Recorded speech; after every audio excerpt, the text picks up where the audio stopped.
직업상담사를 준비하시는 여러분 안녕하십니까? 유상현입니다. 여러분께서 이제 직업상담학에 대해서 공부를 하고 계신데요.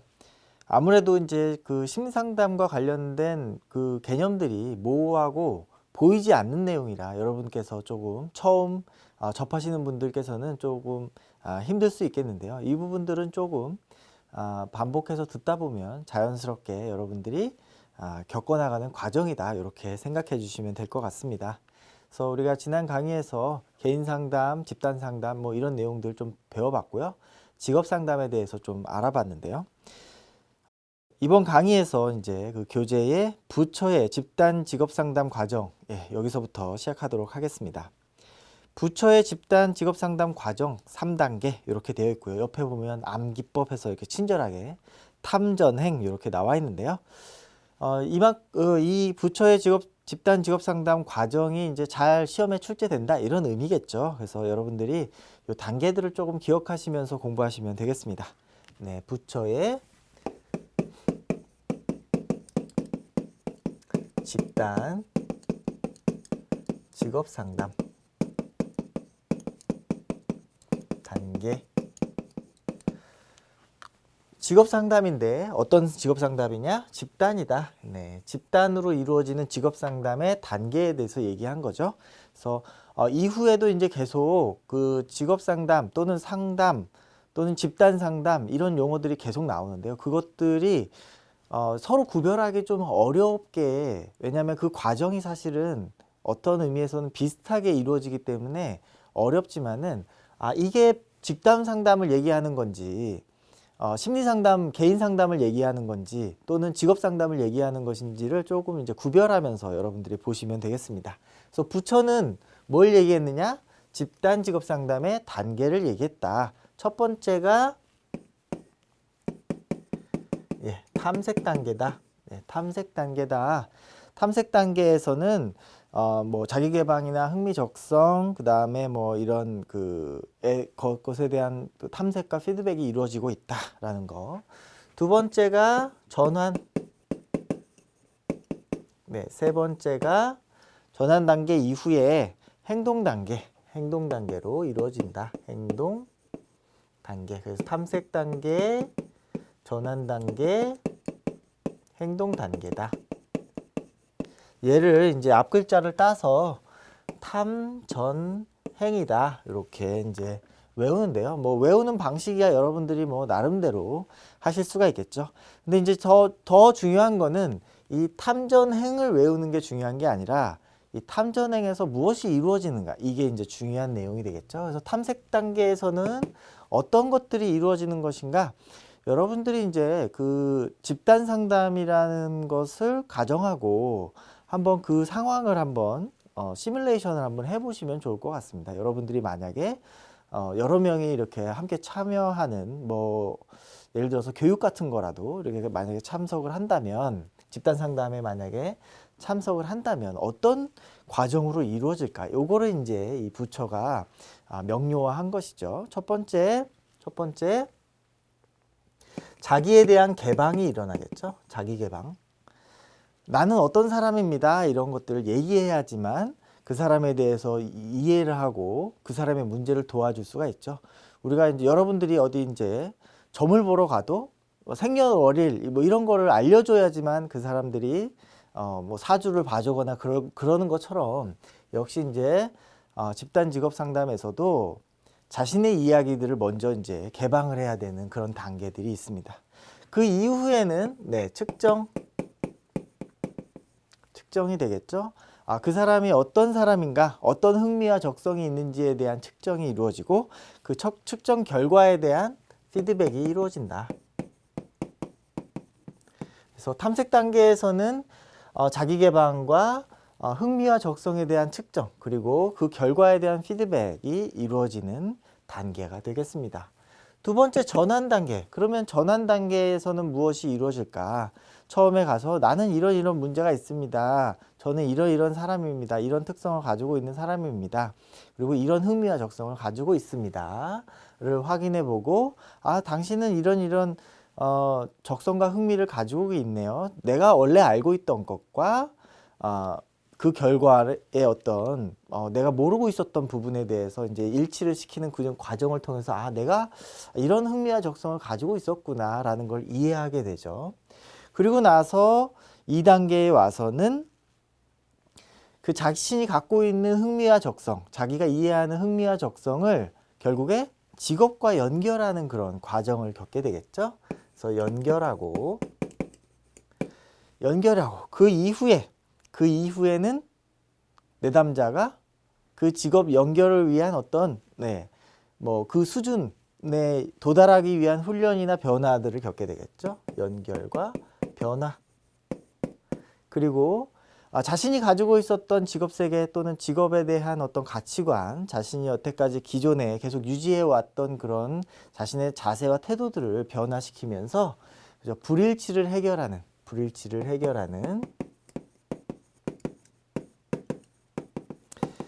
불일치를 해소하는 그런 단계가 되겠습니다. 불일치 해결, 불일치를 해결하는 그런 단계가 되겠습니다. 처음에 탐색 단계에서 자기 개방하고 저는 이런 사람입니다. 어떤 흥미와 적성을 갖고 있는지 측정하고 그 결과에 대해서 피드백을 하면서 아, 내가 이런 사람이구나 라는 걸 알고, 그리고 나서 어떤 직업과 연결할 것인지, 그 직업을 위해서는 어떤 변화를 가져야 되는지, 자기가 가지고 있었던 직업에 대한 가치와 자신의 어떤 태도들을 일치시키는 그런 과정을 겪게 됩니다. 그러고 난 다음에 우리가 이제 3단계 행동 단계에서는 어떤 일들을 하게 될까요?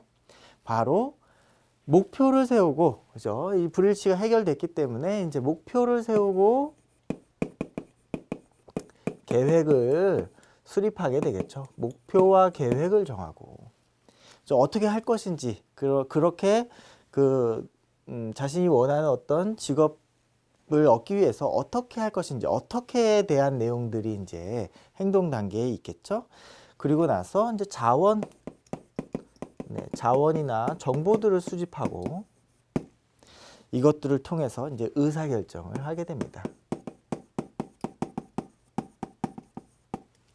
그래서 우리가 이제 부처가 이야기하는 집단 직업 상담의 단계에서 탐색과 전환과 행동 단계, 이 3단계로 나눌 수 있는데, 이거는 결국에 이거를 먼저 나눈 게 아니라 우리가 집단 상담을 해보니까 요런 과정으로 되겠더라 보니까 요렇게 크게 범주화할 수 있겠구나 라고 상위 개념을 잡은 거라고 보시면 되겠죠. 그래서 처음에 가서 자기 얘기하고 저 이런 문제가 있습니다. 그러면 흥미와 적성 한번 측정해 볼까? 평가해 보고 이런 흥미와 적성이 있네 라고 피드백 했더니 내가 알고 있었던 것과 검사 내용하고 다른 부분도 있고 같은 부분도 있고, 거기에서 오는 어떤 자신에 대한 이해들을 더 깊이 하고, 그 다음에 전환 단계에서 그러면 어떤 직업을 할 것인지 연결해보고, 자신의 적성과 흥미하고 직업을 연결해보고 어떤 변화가 있어야 되는지, 그리고 그런 자신이 기존에 가지고 있었던 가치관과 태도를 직업과 연결하는 데 있어서의 가치관의 어떤 불일치를 해결하는 그런 과정을 통해서 어떻게 그러면 내가 원하는 직업을 얻을 것인가에 대한 목표와 계획, 그리고 그 계획을 성취하기 위한 자원이나 정보를 수집하고, 그리고 나서 의사결정을 하는 그런 단계로 이루어져 있더라 라고 정리하시면 되겠죠. 그 밑에 그 기출문제로 해가지고 이제 그 부처의 집단 직업 상담 3단계의 내용들이 정리가 되어 있고요. 자기개방, 흥미와 적성에 대한 측정, 그 다음에 피드백, 불일치 해결. 그래서 여기에서의 불일치 해결은 흥미와 적성에 대한 검사 결과에 대한 자기 이해를 높인다라고 이해하시면 되겠고요. 그 다음에 전환 단계에서 2단계에서 자신과 직업 세계를 연결하고 가치관을 변화시키고, 그 다음에 가치와 피드백의 불일치를 해결한다. 3단계인 행동 단계에서는 이제 목표 설정, 행동 계획의 개발, 그리고 목표 달성 촉진을 위한 자원 탐색, 정보의 수집과 공유, 즉각적, 장기적 의사 결정, 이렇게 정리가 되어 있습니다. 그래서 여러분들이 이제 이것들은 이제 주관식으로 나왔을 때 정리해서 쓰실 수 있을 정도로 이렇게 반복해서 적어 보시는 훈련이 좀 필요하겠습니다. 밑에 이제 실력 다지기 보시면 집단 상담의 장점이 나와 있는데요. 우리가 개인 상담과 집단 상담이 있다고 말씀드렸고, 개인 상담은 1대1로 하는 거고 집단 상담은 여러 명이서 하는 거다 이렇게 말씀드렸는데요. 과연 여러 명이서 하는 것과 1대1로 하는 것의 장단점은 무엇일까 하는 것이죠. 그래서 집단 상담의 장점에 대해서 이제 정리가 되어 있습니다. 첫 번째 나와 있는 내용이 개인 상담에서는 내담자가 상담자와의 1대1 관계에서 오는 부담감이나 불안감을 느끼게 되지만 집단에서는 조금 더 안정감이 있다. 아무래도 여러 명이 있다 보면 자신이 발언해야 될 시간이 줄 수밖에 없겠죠. 그러면 기다리는 시간 동안은 조금 긴장이 좀 줄기 때문에 부담이 좀 줄게 되겠죠. 두 번째, 집단 상담 장면은 개인으로 하여금 어떤 외적 비난이나 처벌에 대한 두려움 없이 새로운 행동을 검증해 볼 수 있는 실험실 역할을 하게 되므로 새로 학습한 내용에 대해서 실제로 실천할 수 있는 그런 기회가 된다. 세 번째, 집단 상담에서는 동료 간에 서로 관심사나 감정을 터놓고 얘기할 수 있기 때문에 구성원들이 쉽게 소속감, 동료 의식을 좀 느끼게 되겠죠. 네 번째, 집단 상담은 집단원들에게 넓은 범위의 다양한 성격 그리고 그 다양한 배경의 어떤 그 사람들과 만날 수 있는 기회들을 제공한다는 겁니다. 내가 평소에 보지 못했던 그런 다양한 배경을 가진 사람들을 만나면서 다양한 어떤 그 정보라든지 다양한 형태의 어떤 그 인간관계를 맺을 수가 있겠죠. 다섯 번째, 서로 경청하고 수용하고 지지하고 대면할 수 있는 구성원이 많다는 점에서 집단 상담은 개인 상담보다 학습 효과가 더욱 클 수 있다. 그 구성원들은 같은 문제를 공유하고 있는 사람일 가능성이 많기 때문에 그 문제에 대한 공감이 훨씬 더 높겠죠. 그래서 서로 지지할 수 있다는 점에서 개인 상담보다 훨씬 조금 더 학습 효과가 클 수 있겠죠.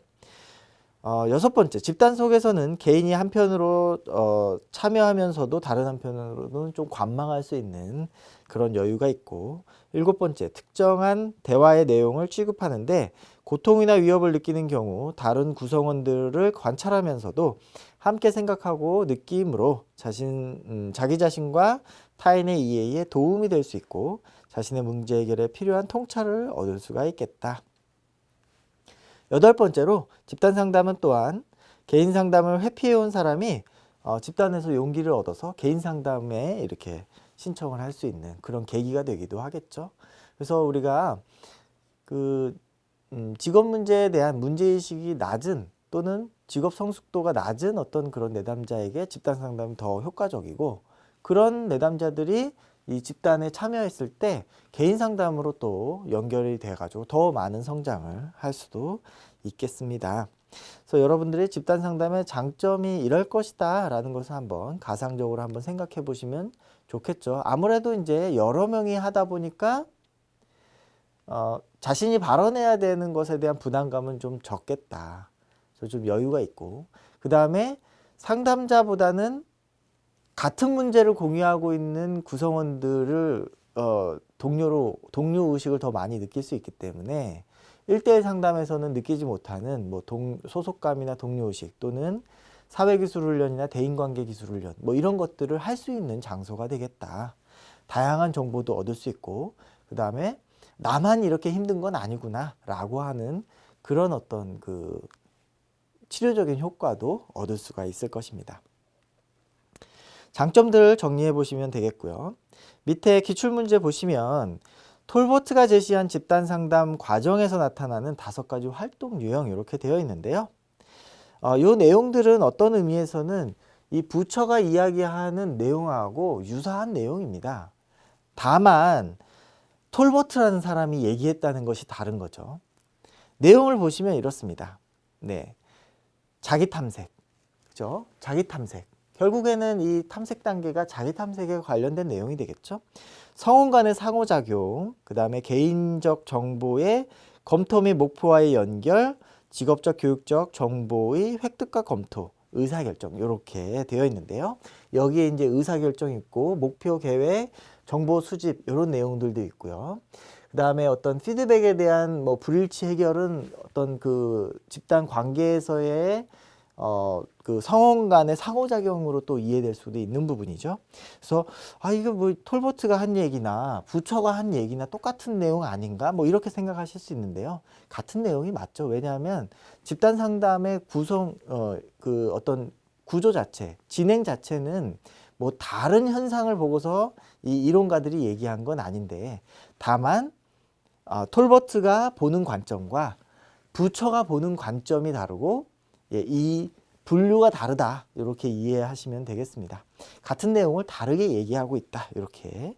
그래서 톨버트가 한 내용도 한번 정리를 해보겠습니다. 네, 톨버트가 제시한 집단 상담 과정에서의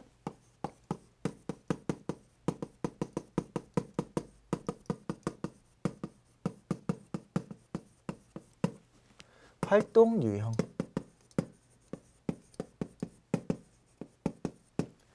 첫 번째로 있는 것이 자기 탐색이다. 네. 두 번째가 바로 성원 간의 상호작용.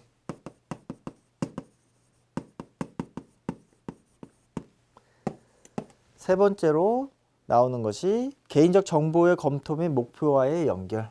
그래서 정보 검토, 목표 설정. 그리고 네 번째가 직업적 교육적 정보의 획득과 검토.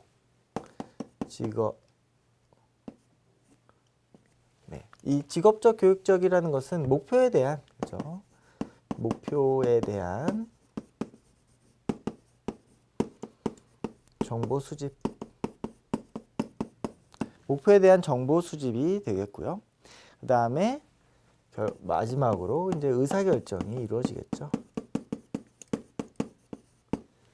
그래서 이 톨버트가 하는 내용은 단계에 대한 내용은 아니고 활동 유형에 대한 내용이고, 이 내용들은 어떤 의미에서는 부처가 얘기한 내용에 대부분 다 포함된 내용이 되겠다. 다만 누가 어떻게 보고 있느냐에 따라 다르다. 그래서 같은 내용을 왜 또 막 외워야 되나 뭐 이렇게 고민하실 수 있는데, 그것에 대해서는 이제 이 이론가에 대한 걸 물어보면 이 사람이 얘기한 내용으로 대답해야 되고, 이 이론가가 물어보는 내용으로 분류한 내용으로 얘기하면 여기에 맞춰서 좀 작성하려고 하는 그런 훈련이 좀 필요하겠습니다. 다음에 이제 우리가 2절에 직업상담의 문제 유형 살펴보겠습니다. 2절에 직업상담의 문제 유형 살펴보겠습니다. 직업상담의 문제 유형인데요. 네, 윌리엄슨의 분류가 나오고 있죠. 그래서 윌리엄슨은 이제 특성이론을 주장한 그런 학자인데요. 윌리엄슨의 분류가 무엇이냐, 이게 이제 중요하겠죠. 윌리엄슨의 분류.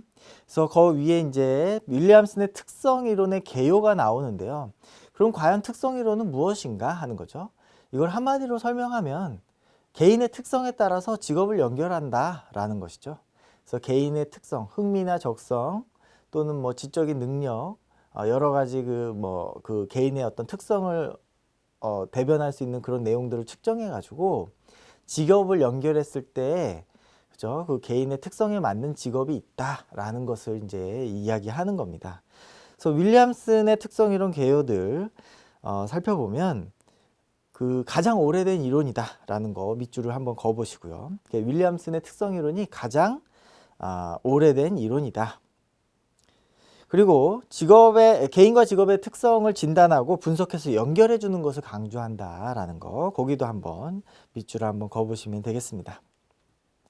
단지 이제 이렇게 그 윌리엄슨의 특성이론이 오래된 이론이긴 하지만 이제 한계가 있다는 것이죠. 왜냐하면 이 개인의 특성을 통해서 직업을 연결했는데 이것들에 대한 성공에 대한 부분들은 통계적으로 검증된 것이 없다라는 겁니다. 그리고 개인의 여러 특성 중에서 어떤 것을 우선하느냐에 따라서 직업 선택이 이제 달라지게 되는 거죠. 왜냐하면 하나의 개인이 하나의 직업에만 맞는 특성을 갖기는 어렵기 때문에 다양한 특성들을 갖고 있고 그것은 다양한 직업으로 연결될 수가 있어서 어떤 걸 선택하느냐에 따라서 뭐 A라는 직업이 더 맞을 수도 있고 B라는 직업이 더 맞을 수도 있다는 것이죠. 그래서 윌리엄슨의 그 개인의 특성에 대한 평가는 통계적으로 이루어진 것은 아니고 임상적으로 거기서 이제 뭐 심리검사나 이런 걸 통해서 임상적으로 이루어진 것이라서 그런 데 따르는 이제 한계가 있긴 하지만 그래서 윌리엄슨의 이 특성 요인 이론이 있다. 이거는 개인 특성과 직업 특성을 측정해서 평가해 가지고 연결하는 것이다. 이렇게 정리하시면 되겠습니다.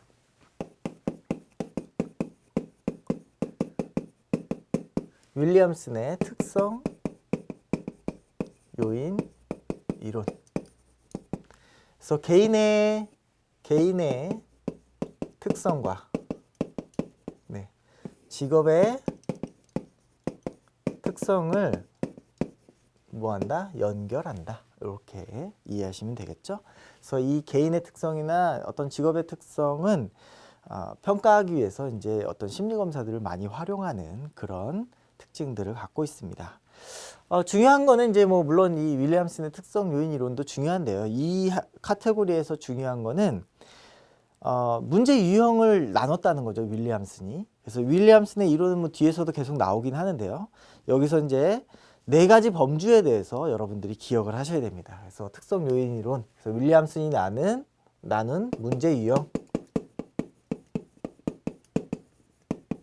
문제 유형을 몇 가지로? 바로 4가지로 나눴다. 4가지 범주로 나눴다. 그래서 이 윌리엄슨이 나눈 이 4가지 범주는 꼭 기억을 하셔야 되겠죠. 그래서 첫 번째가 무결정, 결정 안 하는 거. 결정 안 하면 문제가 되겠죠. 첫 번째, 무결정. 두 번째는 확신 없는 결정. 이거를 이제 미결정이다. 미결정. 무결정은 전혀 선택하지 않는 것. 미결정은 이제 잘 모르겠는 거죠. 불확실한 결정. 그리고 세 번째는 불일치. 불일치와 관련되어 있습니다. 어떤 것이 불일치하느냐? 흥미와 적성의 불일치. 내가 좋아하는 것 또는 내가 잘하는 것 이것과 불일치. 그래서 이런 문제 유형이 있고 네 번째는 뭐 현명하지 못한 선택 또는 어리석은 결정 이렇게 이야기합니다.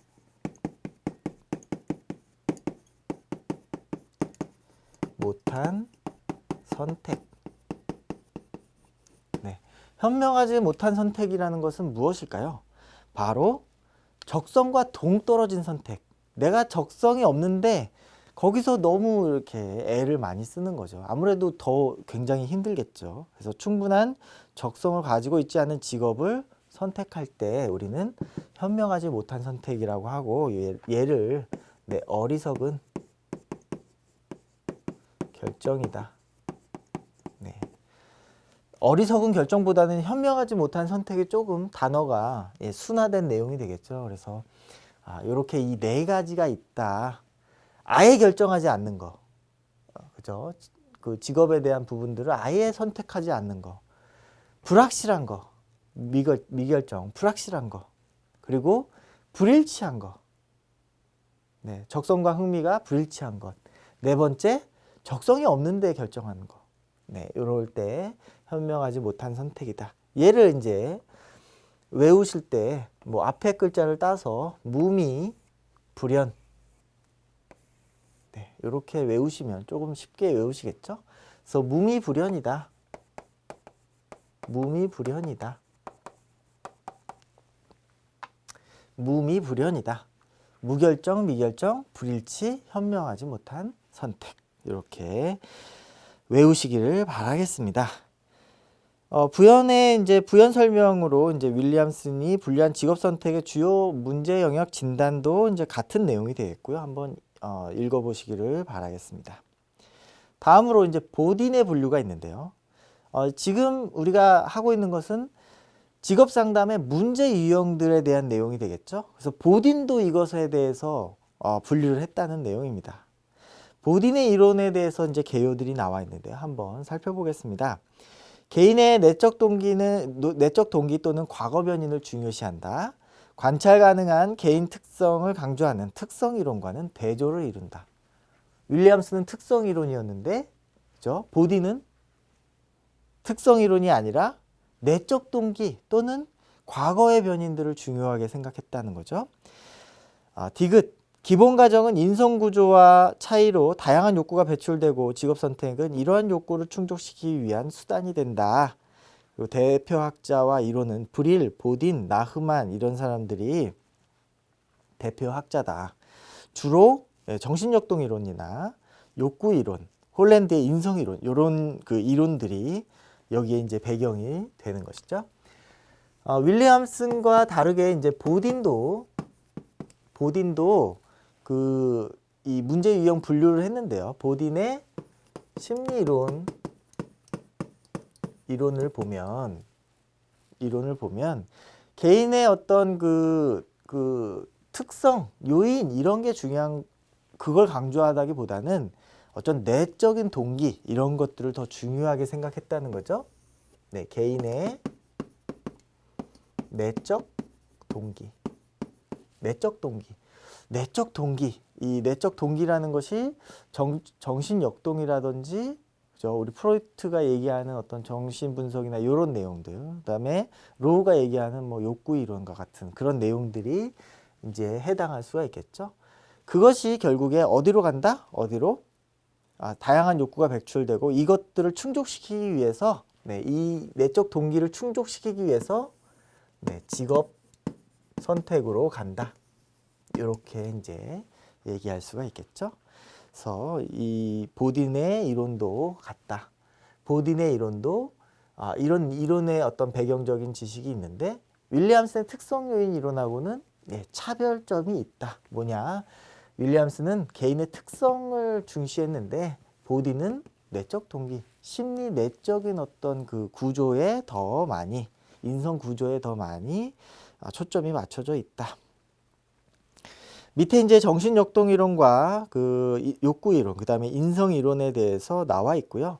정신역동 이론은 이제 뭐 개인의 쾌락 원리와 현실 원리에 입각해서 직업을 선택한다 이런 내용이고, 욕구 이론은 부모 자녀 간의 어떤 상호작용 행동에 따라 태도, 능력, 욕구, 충동 양식의 차이가 있고 이러한 차이가 직업 선택이나 인간관계 그리고 생활 방식에 영향을 미친다라는 거.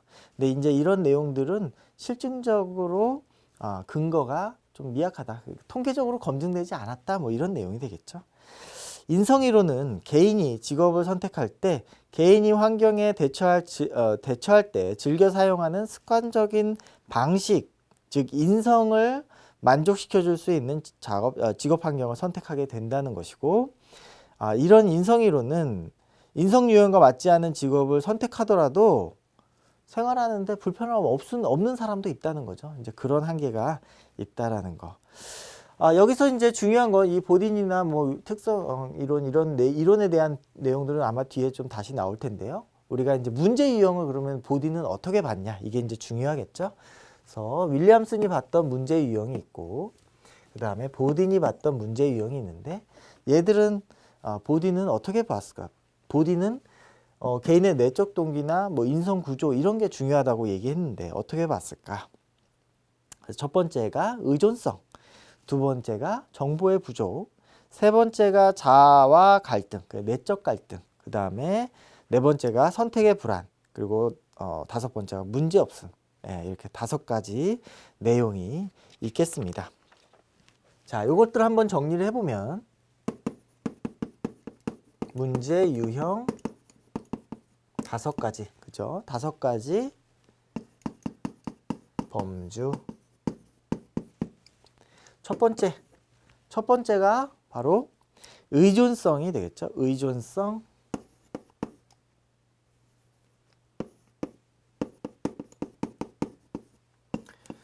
두 번째가 정보 부족. 네, 정보 부족. 세 번째는 내적 갈등. 네, 이거를 이제 자아의 갈등이다. 결국 자아의 갈등이라는 것은 우리 정신분석에서 얘기하는 자아, 초자아, 그 다음에 이드, 원초와 이것들 간의 갈등을 얘기하는 것이겠죠. 그리고 네 번째가 바로 선택의 불안.